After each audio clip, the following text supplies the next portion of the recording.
बारे में आपसे जानना चाहेंगे कि एम्बुलेंस सर्विस जो दी जाती है वो फ्री नहीं है, उसको भी लोग चार्ज करते हैं। यहाँ के तक कि किसी छोटे एरिया से, किसी बस्ती से या छोटी जगह से अगर कोई जाना चाहता है, एम्बुलेंस लेना चाहता है, अव्वल तो एम्बुलेंस टाइम पे नहीं आती। दूसरी चीज़ ये होती है उसके अंदर कि आपको मंगा रहे हैं एम्बुलेंस तो वो चार्ज करते हैं। ऐसी ऑर्गेनाइजेशन जो काम कर रही हैं इसके ऊपर, इतनी फंडिंग होती है, उनको इतना फंड ले रहे होते हैं, तो वो ये सर्विस फ्री क्यों नहीं देते हैं कि आम आदमी के लिए फ्री होना चाहिए कि एम्बुलेंस की किसी को ज़रूरत है। तो आप क्या समझते हैं कि चीपा वाले काम कर रहे हैं, ईडी वाले काम कर रहे हैं, जेटीसी काम कर रही है, सारी इतनी सारी ऑर्गेनाइजेशंस हैं, तो किसी में ये सर्विस फ्री नहीं है कि एम्बुलेंस की सर्विस कम से कम उनको फ्री दी जाए। तो आप क्या समझते हैं इस बारे में कि क्या कहेंगे कि खाना खिलाने से बेहतर ये नहीं है कि उनको ये सर्विस फ्री दे दी जाए कि एम्बुलेंस की ज़रूरत अगर किसी को है तो वो सर्विस फ्री कर देना चाहिए उनके लिए, ना कि उनको पे करना पड़ता है, इतनी इतनी अमाउंट ली जाती है कि आएंगे। और अच्छा, दूसरा चीज़ क्या होती है कि कहाँ कितनी दूर से लेकर आएंगे उसी हिसाब से उनसे चार्ज किया जाता है।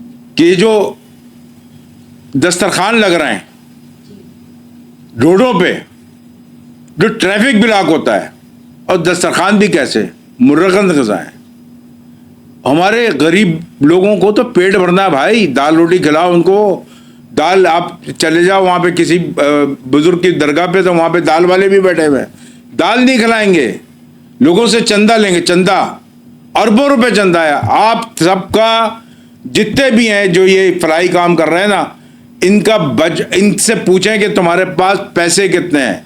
अरब से शुरू होते हैं, अरब से, करोड़ों की बात नहीं करते, अरबों रुपए इनके पास। उसी अरबों रुपए का खुद कहते हैं सूद लेना हराम है, और उसी सूद से जो है, मुझे किसी ने, मैं आपको बताता चल दूं कि मेरे पास सारी रिपोर्टें आई हो। किसी दिन मैं इस टॉपिक के ऊपर आपको बुलाऊंगा और इस टॉपिक के ऊपर बात करूंगा।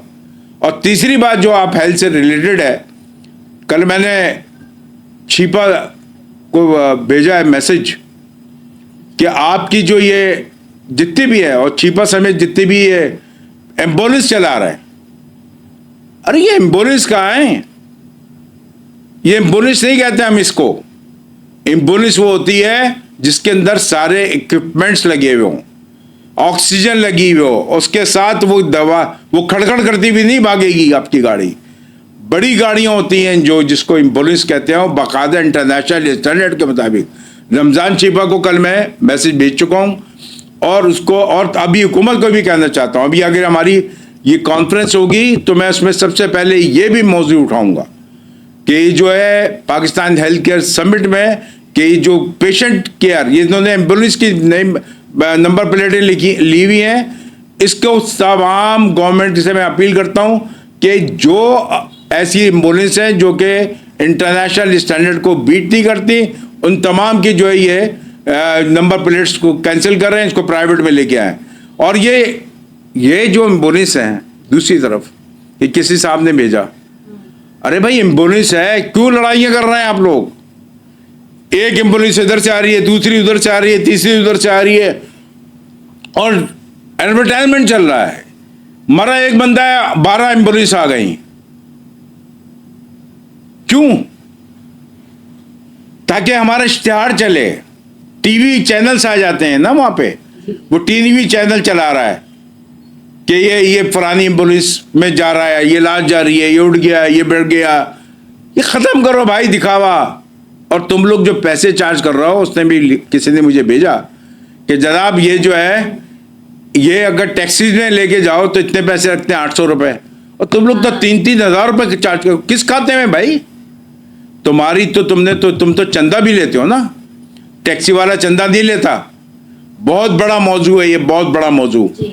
इसको हाईलाइट करना चाहिए, मीडिया को हाईलाइट करना चाहिए कि ये जो, मैं ये कहता हूं, पेशेंट के शिफ्टिंग के जो ये व्हीकल्स कहना चाहिए इसको।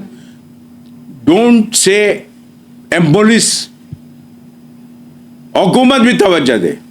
ये हम हर हॉस्पिटल के बाहर झगड़े हो रहे हैं, हर हॉस्पिटल के बाहर एम्बुलेंसों की कतारें लगी हुई हैं, एम्बुलेंस के नाम पे, एम्बुलेंस के नाम पे लड़ाई झगड़े करके। एम्बुलेंस, अरे भाई एम्बुलेंस नहीं है, किसी की मैयत शक्कर जा रही है, किसी खुदा ना खास्ता कोई मर गया, कोई नवाबशाह जा रही है, कोई उधर जा रही है, उसमें लड़ाई हो रही है, भाई मैं लेके जाऊंगा। क्यों? उसमें उनको पैसे मिलते हैं, फ्री में नहीं लेके जाते। फ्री बताओ ना भाई, फ्री बताओ, फ्री लेके जाते हो? ईदी वालों बताओ फ्री लेके जाते हो? रमजान छीपा बताओ फ्री लेके जाते हो?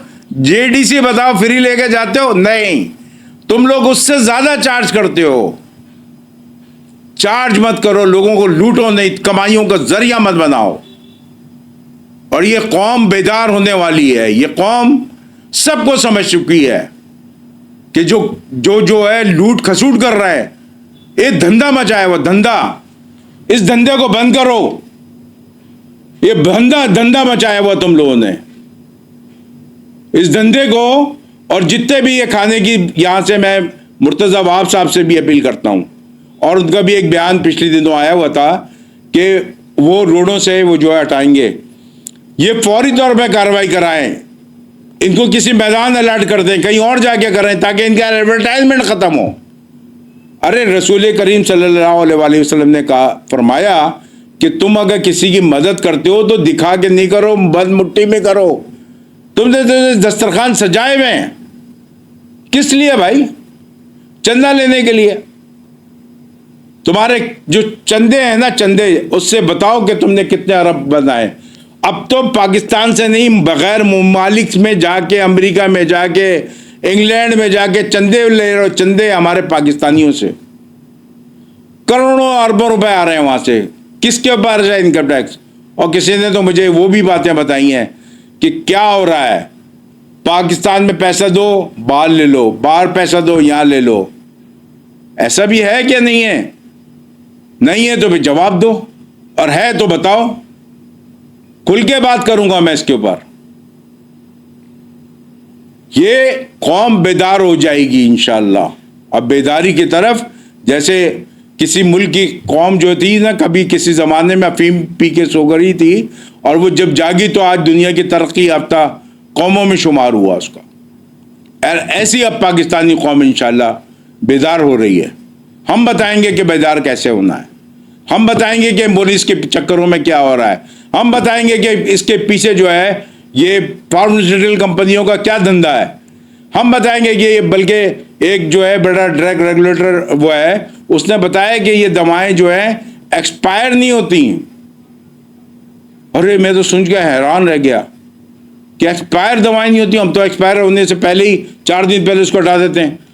कह रहा भाई इनकी अगर एक्सपायरी होगी, लिखी होगी, एक्सपायर को हटा दिया जाएगा तब इनका माल बिकेगा।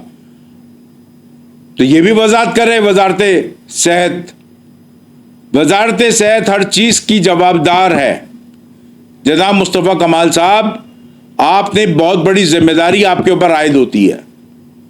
आप इन तमाम कंपनियों को ढील मत दे दें कि आप ऑनलाइन ये कर लें। जो डिवाइसेस वाले हैं, मैंने सुना कि आपने कहा हमारे पास आते हैं, हमने ऑनलाइन कर रहे हैं इनको ताकि इनको तकलीफ। अरे तकलीफ इनसे पूछो। आप सबसे पहले पूछो कि कोई माइका लाल, कोई फार्मास्यूटिकल कंपनी, किसी की जुर्रत ना हो कि ये अपनी दवाइयों की कीमत में बिला जवाज इजाफा कर सकें, बगैर हुकूमत की परमिशन के इजाफा कर सकें। मेरे जज्बात है, मैं इस कौम पूछती है मुझसे, कौम पूछती है कि आप कौकब साहब, आप सारिफ के नुमाइंदा हैं, आप इन लोगों से क्यों नहीं पूछते? इनको खुली छुट्टी दी हुई है। तो मैं कहता हूं तुम लोग बेदार हो जाओ।